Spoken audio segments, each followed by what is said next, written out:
Bene ragazzi, ce le ho in mano le Prince Beast 100, due racchette molto solide, molto potenti della casa americana. La versione 280 e la versione 300 grammi le ho portate sul campo per confrontarle. È una marca di racchette, un produttore che mi avete chiesto tantissimo ed è forse la seconda recensione Prince che facciamo sul canale dopo quella della Phantom 100p, che se non hai ancora visto ti consiglio di guardare. Una tipologia di racchette totalmente diversa questa, tanto è vero che si chiama Beast, una bestia sarebbe ad indicare, tradotto insomma dall'inglese.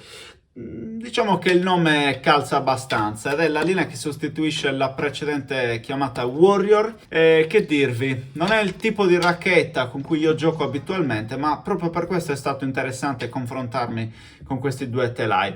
Adesso vi racconto tutto, ma prima di andare avanti mettete un bel mi piace, iscrivetevi al canale e ditemi qui sotto nei commenti che cosa ne pensate di questi telai, se ci avete già giocato o del telaio insomma che state utilizzando in questo momento e che magari volete scaricare. Allora signori, dal punto di vista estetico sono sicuramente due sorelle gemelle, nel senso che non cambia assolutamente nulla. Abbiamo questo nero in vernice tutto sommato opaca, abbastanza scuro come colorazione, con questi inserti diciamo così di arancione, che sembra essere, non lo so, delle spruzzate di come se fosse una colatura di vernice. A tratti invece, a tratti sembrano quasi dei graffi, delle striature fatte così, e sta a significare proprio qualcosa di beast, di sanguigno, ecco, mi rimanda a questo aspetto, con le scritte Prince diciamo in diversi punti del telaio. Abbiamo su in alto il peso, 300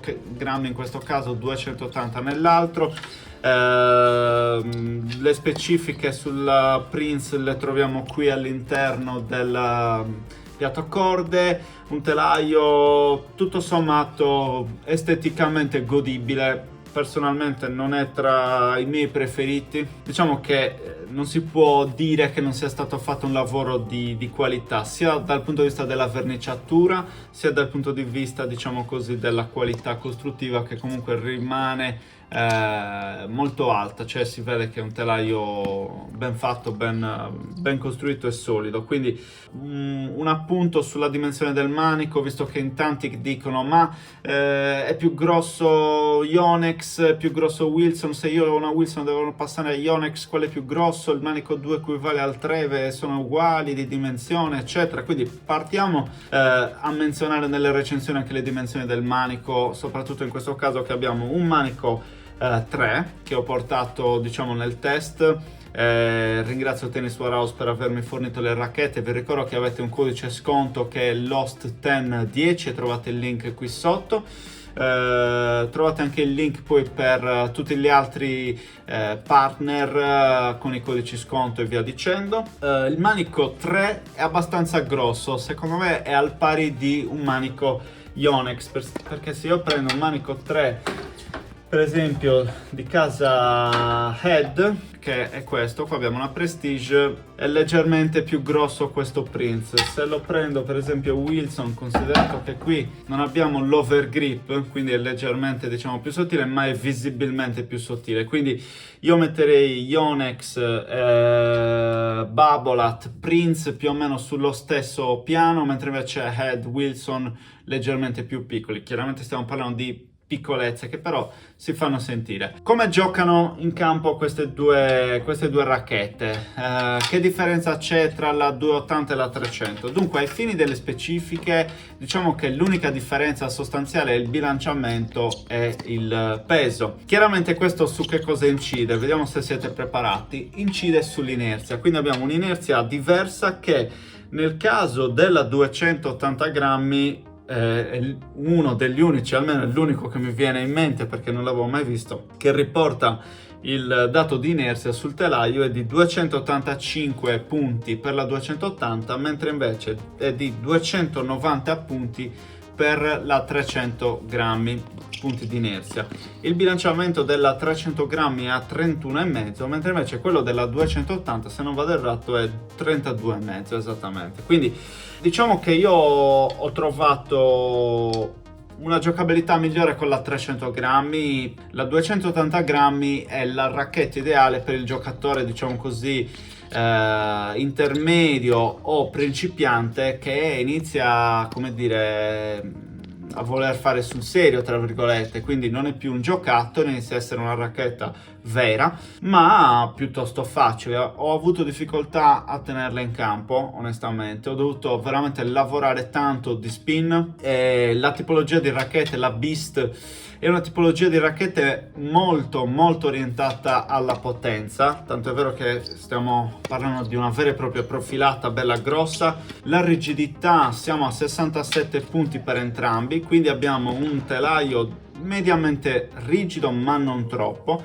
Se dovessimo trovare delle similarità con dei telai, io queste le avvicinerei alla linea Izone della Yonex, alla linea, più che la Pure Drive la metterei vicino alla Pure Aero della Babolat. Chiaramente è una tipologia di telaio che agevola il proprio gioco, parliamoci chiaro. A chi è adatta? Sia la versione 280 sia la versione 300 sono adatte a dei giocatori che hanno degli swing non troppo ampi, perché altrimenti non controlli davvero la palla. Sono quei giocatori che hanno bisogno di un aiuto in più per far andare di più la palla, e diciamo che soprattutto utilizzano tantissimo lo spin, perché viene veramente valorizzato. Ma se tu dall'altra parte non hai un grande utilizzo di spin, questa chiaramente ti viene incontro, perché ti rende più facile il lavoro e spinge tanto. La 280, l'abbiamo detto, è una racchetta un po' più facile, un po' più adatta al giocatore principiante intermedio. La racchetta fa veramente un gran lavoro per quel tipo di giocatore, si muove bene in tutte le parti del campo, dal servizio, nei colpi da fondo, le volée un po' meno, devo dire. Soprattutto se la palla ti va addosso è difficile riuscire a gestirla. Finché sei fermo, la velocità di palla non è significativa, riesci a gestire bene il colpo. Se la palla ti sta arrivando addosso è molto veloce, e questo succede anche nei colpi da fondo, ho visto che tende un po' a scappare, tra virgolette. Quindi devo dire che tutto sommato, però, pensandoci, 280 grammi non è così terribile, cioè nel senso non si fa sentire così tanto la differenza di 20 grammi tra la 280 e la 300.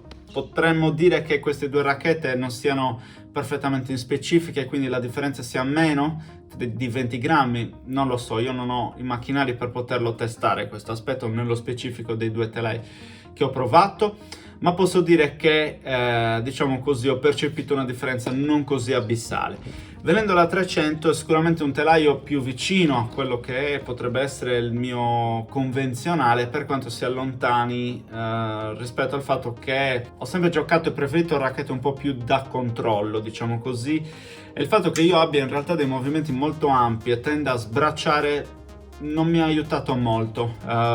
Ho avuto problemi di controllo anche con la 300, ma ho percepito immediatamente un aumento della massa di palla, un aumento della difficoltà e profondità, diciamo, di colpi e penetrazione, e la complessità della palla stessa. Quindi per un giocatore di livello, diciamo, intermedio barra avanzato, sicuramente la 300 svolge un ruolo migliore per servire la causa.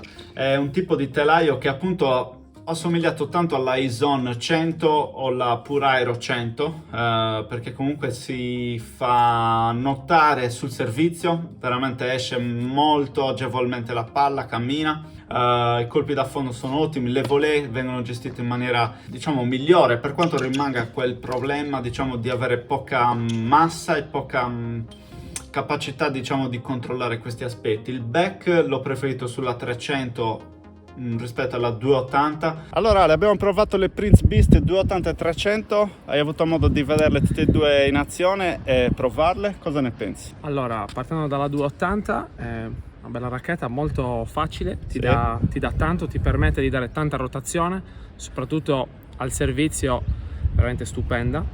Riesco a spingere, dare tanta rotazione, Quando il livello si alza e la palla diventa pesante, comincia a ballare un pochino. E manca un po' di stabilità e chiaramente non ha una massa magari come la 300 che in quel caso aiuta un po' di più. Sì, con la 300 mi sono trovato meglio, ho avuto tutti i benefit di cui parlavo prima, soprattutto al servizio. Si spinge che è una meraviglia, si dà tanta rotazione, anche dritto e rovescio bene. Forse è l'unica pecca un po' rigida. Un po' rigida, ok. Però la rigidità dovrebbe essere uguale su tutti e due. L'hai sentita però più rigida alla 300? Un pochino, qualcosina Ok. in più.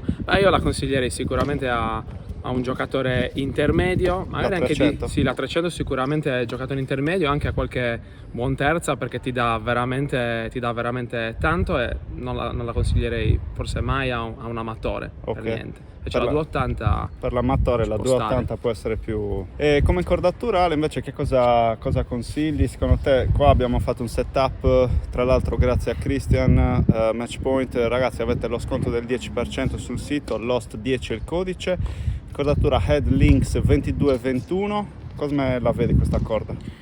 perfettamente adatta, sicuramente monofilo, con tensioni non troppo alte si presta bene, perché questa è una racchetta che ti aiuta dando tanto spin, Sì. e con tensioni basse sei sicuramente in grado di sentire un po' meglio la palla, quindi io andrei su un setup del genere. Al massimo farei un ibrido, Certo. con un ibrido si potrebbero avere tante buone soddisfazioni. Quindi una buona alternativa, diciamo, che a che telai, se uno sta guardando un po' in giro, vede questi due telai, diciamo, a cosa li avvicineresti? Perché molto spesso ragazzi avete la domanda, ma se ho questo telaio a cosa li assomiglia, eccetera. Allora, secondo me assomigliano tantissimo alla linea Babolat, Pure Aero, Pure Drive, e poi ho sentito tanta somiglianza anche con la Extreme MP. Sì, è vero. Forse l'Extreme è un pelo più facile. Pochino, Vero. sì, questa è un pochino più complessa. Sì, magari la Pure Drive rimane, ecco, gli assomigliano come facilità di gioco, però forse un po' più rigida la Pure Drive. Sì, rispetto a questa. forse sì. E quindi ci siamo ragazzi, se vi è piaciuta questa recensione mi raccomando mettete un bel mi piace, iscrivetevi al canale e ditemi qui sotto nei commenti le vostre sensazioni, le vostre osservazioni. Il 18 gennaio abbiamo in uscita una nuova recensione, ormai diciamo che se ne sta parlando abbastanza, sta uscendo una nuova racchetta, un nuovo telaio in casa Head che ve lo faccio annusare, vi faccio vedere il manico. Ho già avuto modo di provarlo e quindi insomma vi parlerò meglio nella recensione in uscita il 18 gennaio. Molti di voi hanno già capito a che cosa mi sto riferendo e quindi non perdete il video. Al prossimo.